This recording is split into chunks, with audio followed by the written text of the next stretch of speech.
মুভির শুরুতে দেখা যায় ড্রেস নামের এক কৃষ্ণাঙ্গ যুবককে। সে একটি বিলাসবহুল স্পোর্টস কারে তার মালিক ফিলিপকে নিয়ে শহরের রাস্তায় প্রচন্ড গতিতে গাড়ি চালাচ্ছে। জ্যামে বসে থাকতে বোরিং লাগায় সে স্পিড লিমিট ভেঙে গাড়ি চালায়, যার ফলে পুলিশ তাদের পিছু নেয়। ড্রেস ফিলিপের সাথে বাজি ধরে যে সে পুলিশকে ধোকা দিয়ে বেরিয়ে যাবে, কিন্তু একটি ব্রিজের নিচে পুলিশ তাদের দুই দিক থেকে ঘিরে ফেলে। ধরা পড়ার পর ড্রেস মোটেও ঘাবড়ায় না। সে ফিলিপের সাথে বাজি ধরে যে সে এখনো পুলিশকে বোকা বানাতে পারবে। পুলিশ তাদের গাড়ি থেকে বের হতে বললে ড্রেস দারুণ অভিনয় শুরু করে দেয়। সে বলে যে তার মালিক ফিলিপ মারাত্মক অসুস্থ আর সে তাকে নিয়ে দ্রুত হাসপাতালে যাচ্ছে। ফিলিপও এমন ভান করে যেন সে সত্যি খুব অসুস্থ। অফিসাররা যখন গাড়ির পেছনে ফিলিপের হুইল চেয়ারটি দেখে তখন তারা ড্রেসের কথা বিশ্বাস করে নেয়। তারা তাকে কোনো জরিমানা তো করেই না, উল্টো নিরাপদে আর দ্রুত হাসপাতালে পৌঁছে দেওয়ার অফার দেয়। বাজি জেতার খুশিতে ড্রেস গাড়িতে জোরে গান চালিয়ে দেয়। গন্তব্যে পৌঁছানোর পর পুলিশ চলে গেলে ফিলিপ স্বাভাবিক হয়ে হাসতে থাকে। ড্রেস ফিলিপকে কথা দেয় যে সে সব সামলে নেবে। আসলে তাদের এই গভীর বন্ধুত্বের শুরু হয়েছিল কয়েক মাস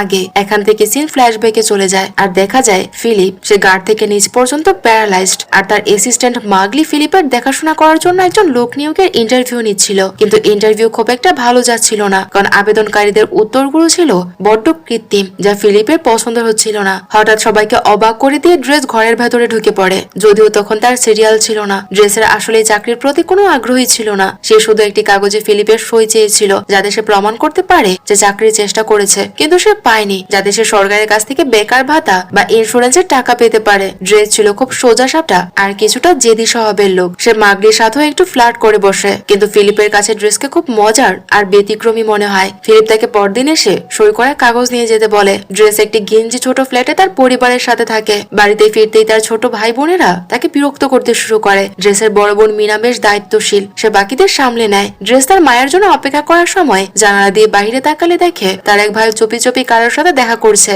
যখন ড্রেসের মা বাড়িতে ফেরে তখন সে ড্রেসের উপর খুব বিরক্ত হয়, কারণ ড্রেস 6 মাস জেল খেটে ফিরেছে আর বাড়ির কোনো খোঁজও রাখেনি। সে ড্রেসের মিথ্যে কথাগুলো শুনে ক্লান্ত হয়ে পড়েছে আর তাকে বাড়ি থেকে চলে যেতে বলে। ড্রেসের মা তাকে বাড়ি থেকে বের করে দিলে সে রাত্রি রাস্তায় বন্ধুদের সাথেই কাটায়। পরদিন সকালে সে ফিলিপের প্রাসাদে যায় সই করা কাগজটি আনতে। সেখানে ফিলিপের ব্যক্তিগত সহকারী ইভন তাকে পুরো বাড়িটি ঘুরিয়ে দেখায় আর ড্রেসের জন্য বরাদ্দ করা আলিশান ঘর ওর বাথরুমটি দেখায়। ড্রেস যখন অবাক হয়ে বাথরুমের বিলাসিতা দেখছিল তখন ফিলিপ তাকে সই করা কাগজ ফেরত না দিয়ে উল্টো 1 মাসের ট্রায়ালে চাকরির অফার দেয়। ফিলিপ মজা করে বলে, আমার মনে হয় না যে তুমি 1 মাসের বেশি টিকতে পারবে। চ্যালেঞ্জটি গ্রহণ করে ড্রেস সেখানেই থেমে যায়। ড্রেসকে শেখানো হয় যে কিভাবে ফিলিপের প্যারালাইজ শরীরের যত্ন নিতে হবে, পায়ে মালিশ করা, হুইল চেয়ারে বসানো আর কাপড় বদলানো। কিন্তু ড্রেস যখন জানতে পারে যে তাকে ফিলিপের টয়লেটও পরিষ্কার করতে হবে আর তাকে বিশেষ স্টকিং পরাতে হবে, তখন সে প্রথমে খুব আপত্তি করে। তবে ফিলিপের অসহায়ত্ব আর নিজের প্রয়োজনের কথা ভেবে সে অনিচ্ছা সত্ত্বেও সেই কাজে রাজি হয়ে যায়। ড্রেস খুব দ্রুত ফিলিপের জীবনযাত্রার সাথে নিজেকে মানিয়ে নিতে শুরু করে।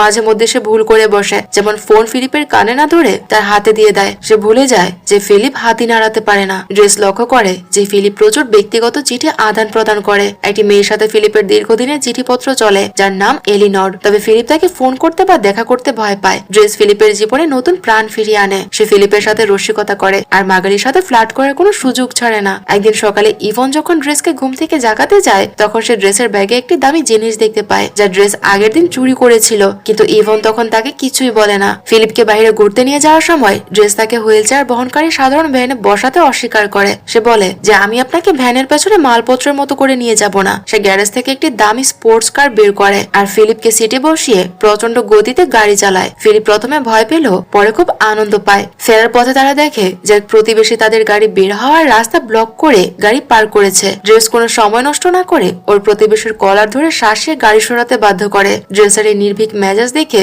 ফিলিপ খুব ইমপ্রেসড হয়। এরপর ড্রেস ফিলিপকে একটি আর্ট মিউজিয়ামে নিয়ে যায়। সেখানে ফিলিপ একটি পেইন্টিং কেনার কথা ভাবে যা শুধু সাদা ক্যানভাসের উপর 1 ফোঁটা লাল রঙের ছিটে ছিল। ড্রেস এটা দেখে টাকা নষ্ট বলে হাসাহাসি করতে থাকে। পরে ফিলিপের এক আত্মীয় তাকে সাবধান করে বলে যে ড্রেসকে নিয়োগ দেওয়া ঠিক হয়নি, কারণ ওর অপরাধের ইতিহাস আছে আর ও যে কোনো সময় মারামারি করতে পারে। কিন্তু ফিলিপ উত্তর দেয়, ও আমার সাথে কোনো করুণা দেখায় না আর আমার এটাই প্রয়োজন, কারণ আমি চাই না যে আমাকে কেউ করুণা দেখাক, এতে আমার অসহায়তা আরো বেড়ে যায়। আমি চাই আমার সাথে এমন মানুষ থাকুক যে নিজেও সাহসী হবে আর আমাকেও সাহস দেবে। ফিলিপের আত্মীয় ড্রেসের অপরাধমূলক অতীত নিয়ে তাকে সাবধান করলেও ফিলিপ তাতে একদমই কান দেয় না। সে বলে যে ড্রেস আমাকে দয়া করে না, ও আমাকে একজন সাধারণ মানুষ হিসেবে দেখে আর আমার এটাই খুব ভালো লাগে। রাতে ড্রেস যখন ইভনের সাথে ডিনারের প্রস্তুতি নিয়েছিল তখন ইভন একটি ব্যক্তিগত রহস্য ফাঁস করে। সে জানায় যে ফিলিপের একজন নারী বন্ধু আছে যার নাম এলেনর। গত 6 মাস ধরে তারা তারা একে অপরকে চিঠি লিখছে, কিন্তু কোনোদিন দেখা করেনি বা ফোনে কথাও বলেনি। তাদের সম্পর্ক শুধু কাগজের চিঠিতেই সীমাবদ্ধ। সে রাতে ড্রেস ঘুমানোর চেষ্টা করছিল, কিন্তু পাশের ঘর থেকে ফিলিপের ঘুমাই শব্দ শুনে তার ঘুম ভেঙে যায়। ফিলিপের শ্বাস নিতে কষ্ট হচ্ছিল। ড্রেস প্রথমে ইগনোর করার চেষ্টা করলেও ফিলিপের কষ্ট দেখে সে আর নিজেকে স্থির রাখতে পারে না। সে ঘরে গিয়ে ফিলিপকে বাইরে খোলা বাতাসে নিয়ে যাওয়ার সিদ্ধান্ত নেয়। ড্রেস ফিলিপকে হুইল চেয়ারে বসিয়ে রাতের প্যারিস শহর ঘুরিয়ে দেখায়। ফিলিপ অনেক বছর পর এভাবে রাতের শহর দেখছে। সে ড্রেসকে বলে, মাঝে মাঝে ওষুধের চেয়ে মুক্ত বাতাস বেশি কাজ করে। রাস্তায় মেয়েদের দেখে ফিলিপ দীর্ঘশ্বাস ফেলে আর বলে যে তার এই অবস্থার কারণে সে কাউকে স্পর্শ করতে পারে না। ড্রেস তখন তাকে জানায় যে শরীরের বাকি অংশ অবশ হলেও কানের লতি এখনো খুব সংবেদনশীল। ড্রেস মজা করে ফিলিপের কানে মেসেজ করে দেয়, যা ফিলিপকে আনন্দ দেয়। এরপর ফিলিপের কষ্ট কমাতে ড্রেস তাকে একটু স্মোক করতে দেয়। ফিলিপ প্রথমে না করলেও পরে ধোয়া টেনে বেশ রিল্যাক্স অনুভব করে সে। এরপর তারা একটি রেস্টুরেন্টে খেতে যায় আর সেখানে ফিলিপ তার অতীতের গল্প বলে। ফিলিপ তাকে জানায় যে তার স্ত্রী আর সে একে অপরকে পাগলের মতো ভালোবাসতো, কিন্তু তাদের জীবনে ট্রাজেডি নেমে আসে যখন তার স্ত্রীর পঞ্চম সন্তানটি নষ্ট হয়ে যায় আর জানা যায় যে তার স্ত্রী এক দুরারোগ্য ব্যাধিতে আক্রান্ত। সেই সময় তারা এলসা নামের এক মেয়েকে দত্তক নেয়। ফিলিপের সবসময় রোমাঞ্চকর খেলাধুলা পছন্দ ছিল। একদিন প্যারাগ্লাইডিং করার সময় দুর্ঘটনার শিকার হয় আর সে প্যারালাইজড হয়ে যায়। ফিলিপ ইমোশনাল হয়ে বলে, সবাই ভাবে যে আমি হুইল চেয়ারে চলাফেরা করি বলেই আমি পঙ্গু, কিন্তু আসল সত্যি হলো আমি আমার স্ত্রীর অভাবের কারণেই পঙ্গু হয়ে গেছি। হাসি ঠাট্টার গল্পের মাঝে ফিলিপ তাকে জানায় যে ড্রেস তার 1 মাসের ট্রায়াল পিরিয়ড সফলভাবে পার করেছে আর তাকে পাকাপাকি ভাবে কাজে রাখা হয়। ড্রেস তখন ফিলিপের সেই চুরি করা দামি ডিম্বাকৃতির পাথরটি ফিরিয়ে দেওয়ার সিদ্ধান্ত নেয়, যা ফিলিপের স্ত্রী তাকে দিয়েছিল। পরের সিনে ড্রেস এলসার সাথে দেখা করতে যায়। এলসা তার প্রেমিকের উপর খুব রেগে ছিল। ড্রেস তাকে শাসন করে আর তার সমস্যার সমাধান করার চেষ্টা করে। এদিকে ড্রেসের ভাই অ্যাডাম আবার বিপদে পড়ে। পুলিশ তাকে ড্রাগ সহ ধরে ফেলে। ড্রেস এই পারিবারিক সমস্যা আর ফিলিপের প্রতি তার দায়িত্ব এই দুইয়ের মাঝে পড়ে যায়। ফিলিপের হয়ে ড্রেস এবার হাল ধরে। সে দেখে যে ফিলিপ আর এলেনর 6 মাস ধরে চিঠি লিখছে, অথচ কেউ কাউকে কখনো দেখেনি বা ফোনে কথাও বলেনি। ড্রেসের কাছে এটা অত্যন্ত বিরক্তকর মনে হচ্ছিল। সে হুট করে এলেনরকে ফোন করে দেয় আর ফিলিপকে বাধ্য করে তার সাথে কথা বলতে। ফিলিপ প্রথমে ভয় পেল এলেনরের সাথে কথা বলে সে নতুন করে বাঁচার আনন্দ খুঁজে পায়। এদিকে ড্রেস ফিলিপের মেয়ে এলসার উপর বেশ বিরক্ত হয়। এলসা তার ব্যক্তিগত জীবনের হতাশা নিয়ে সারাক্ষণ অভিযোগ করত। ড্রেস তাকে শাসন করে আর বুঝিয়ে দেয় যে তার এই আচরণ সঠিক নয়। ড্রেস যখন জানতে পারে যে ফিলিপও ছবি আঁকছে তখন সে অবাক হয়। ড্রেস নিজেও একটি ছবি আঁকার চেষ্টা করে আর ফিলিপকে সেটি দেখায়। ফিলিপ ড্রেসের আকাশে অদ্ভুত লাল রঙের পেন্টিং এ খুব পছন্দ করে আর সেটি চড়া দামে বিক্রি করার বুদ্ধি বের করে। ফিলিপের এক ধনী বন্ধুকে ড্রেসের ওই ছবি বিখ্যাত শিল্পীর কাজ বলে 11,000 ইউরোতে বিক্রি করে দেওয়া হয়। এরপর আসে ফিলিপের জন্মদিন। ফিলিপের কাছে তার জন্মদিন মানেই হলো একঘেয়েমি, কারণ প্রতি বছর তার আত্মীয়রা আসে শুধু ফিলিপ বেঁচে আছে কিনা তাই দেখার জন্য। ড্রেস এই বোরিং ক্লাসিক্যাল মিউজিক কনসার্টে একটি নাচের পার্টিতে বদলে দেয়। সে পপ গান চালিয়ে সবাইকে নাচাতে শুরু করে। ফিলিপের জীবনে এমন প্রাণোচ্ছল জন্মদিন সে আগে কখনো দেখেনি। পার্টি চলাকালীন ড্রেস দেখতে পায় যে এলসা কান্নাকাটি করছে, কারণ তার বয়ফ্রেন্ড তাকে মোটা বলে অপমান করেছে আর এর কারণেই তার সাথে ব্রেকআপ করছে, কারণ তার বয়ফ্রেন্ডের মোটা মেয়ে একদমই পছন্দ না। তার কাছ থেকে এসব জেনে ড্রেস খুব রেগে যায় আর এর জন্য ড্রেস ওই ছেলেকে খুঁজে বের করে আর তার কলার ধরে শাসিয়ে আসে আর এলসাকে হাসানোর চেষ্টা করে। আর একই সময় ড্রেস মাগালির উপরও নজর রাখছিল।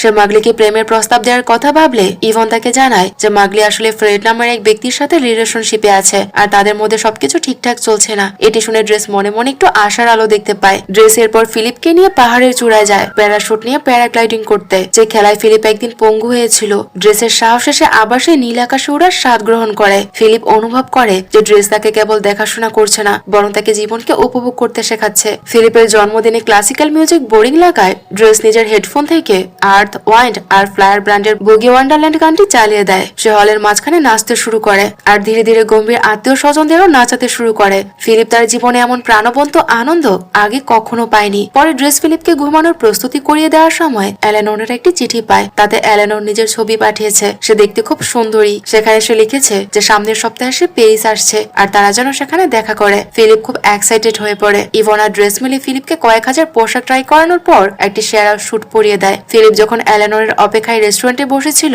তখন ড্রেস তার ছুটির দিনে এলসার সেই বখাতে বয়ফ্রেন্ডের কাছে যায় আর তাকে শাসিয়ে এলসার কাছে ক্ষমা চাইতে বাধ্য করে। এরপর ড্রেস দূর থেকে তার মাকে কাজ করতে দেখে। এদিকে ফিলিপ রেস্টুরেন্টে 1 ঘন্টারও বেশি সময় অপেক্ষা করে, কিন্তু স্নায়বিক দুর্বলতা বা ভয় থেকে এলেনর আসা ঠিক আগ মুহূর্তে সে ইভনকে কল করে সেখান থেকে চলে যেতে বলে। এলেনর যখন রেস্টুরেন্টে ঢুকে ফিলিপ তখন ঠিক তার পাশ দিয়ে বেরিয়ে যায়, কিন্তু কেউ কাউকে লক্ষ্য করেনি। সে রাতেই ফিলিপ ড্রেসকে তার ব্যক্তিগত বিমানে করে নিয়ে যায় আর ড্রেসের আকাশের ছবি বিক্রির 11,000 ইউরো তার হাতে তুলে দেয়। এটি দেখে ড্রেস খুশিতে আত্মহারা হয়ে যায়। এরপর তারা পাহাড়ে প্যারাগ্লাইডিং করতে করতে যায়। ড্রেস প্রথমে খুব ভয় পেল, পরে উড়ার সময় দারুণ মজা পায়। বাড়ি ফেরার পর ড্রেস দেখে তার ভাই অ্যাডাম সেখানে তার জন্য অপেক্ষা করছে আর তার মুখে আঘাতের চিহ্ন। ফিলিপকে বাড়ি পৌঁছে দেওয়ার পর ড্রেস তার বাড়িতে ফেরে আর সেখানে সে দেখতে পায় যে তার ভাই অ্যাডাম সেখানে তার জন্য অপেক্ষা করছে আর তার মুখে আঘাতের চিহ্ন।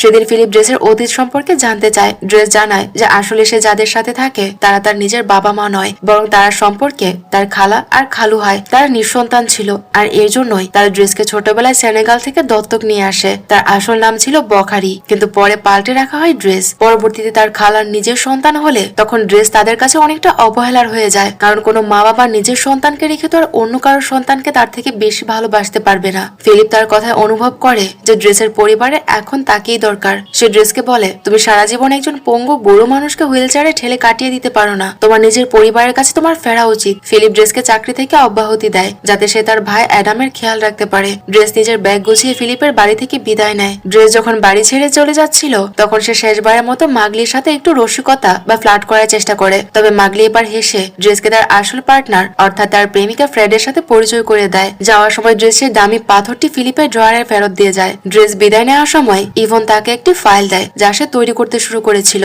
সেখানে ড্রেসের আকাশী ছবিটির সাকসেস রিপোর্ট আর ফিলিপের এলেনোরের সাথে যোগাযোগের রেকর্ড ছিল। ড্রেস ফাইলটি ফেরত দিলেও ফিলিপের একটি ছবি নিজের কাছে স্মৃতি হিসেবে রেখে দেয়। বাইরে বেরিয়ে ড্রেস আবার সেই প্রতিবেশীকে দেখতে পায় যে রাস্তা ব্লক করে গাড়ি রেখেছে। ড্রেস তাকে শেষবারের মতো কড়া হুঁশিয়ারি দিয়ে সেখান থেকে চলে যায়। এরপর সে তার ছোট ভাই অ্যাডামকে নিয়ে স্টেশনে যায় তাদের মাকে রিসিভ করতে। ড্রেস নিজের পারিবারিক দায়িত্ব নিতে শুরু করে, কারণ তার খালা খালু তার আপন মা বাবা না হলেও তাদের প্রতি তার অনেক দায়িত্ব, কারণ তাদের মাধ্যমে সে আজ এই জায়গায় আসতে পেরেছে। ছোটবেলা থেকে এই পর্যন্ত তারাই তাকে লালন পালন করেই বড় করেছে। অন্যদিকে ফিলিপের জীবনে ড্রেসের জায়গায় একজন নতুন কেয়ারটেকার নিয়োগ দেওয়া হয়, কিন্তু সেই নতুন লোকটি ড্রেসের মতো প্রাণবন্ত ছিল না। সে কেবল যান্ত্রিক ভাবে কাজ করত আর তার দায়িত্বগুলো শেষ করেই চলে যেত। ফিলিপের সেই নতুন লোকটিকে একদমই পছন্দ হচ্ছিল না। ফিলিপের মেজাজ দিন দিন বিগড়ে যায়। সে আবার সেই বিষণ্ণতায় ডুবে যাচ্ছিল যা সে আগে থাকতো। এক রাতে ফিলিপের খুব কষ্ট শুরু হলে ইভন নিরুপায় হয়ে ড্রেসকে ফোন করে। ইভনের ফোন পেয়ে ড্রেস সাথে সাথেই সেখানে চলে আসে। এখান থেকে মুভি আবার প্রেজেন্টে চলে আসে,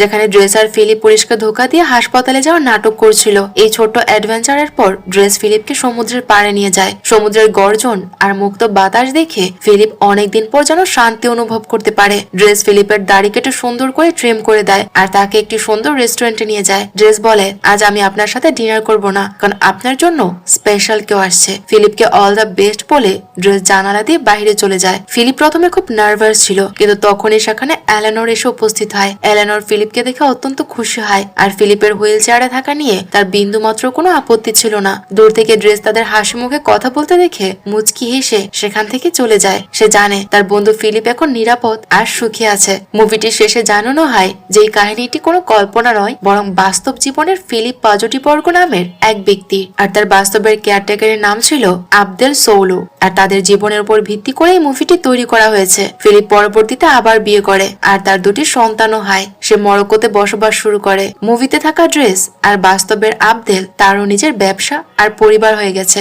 বর্তমানে সেও 3 সন্তানের জনক। তারা আজও একে অপরের অত্যন্ত ঘনিষ্ঠ বন্ধু হিসেবে রয়ে গেছে।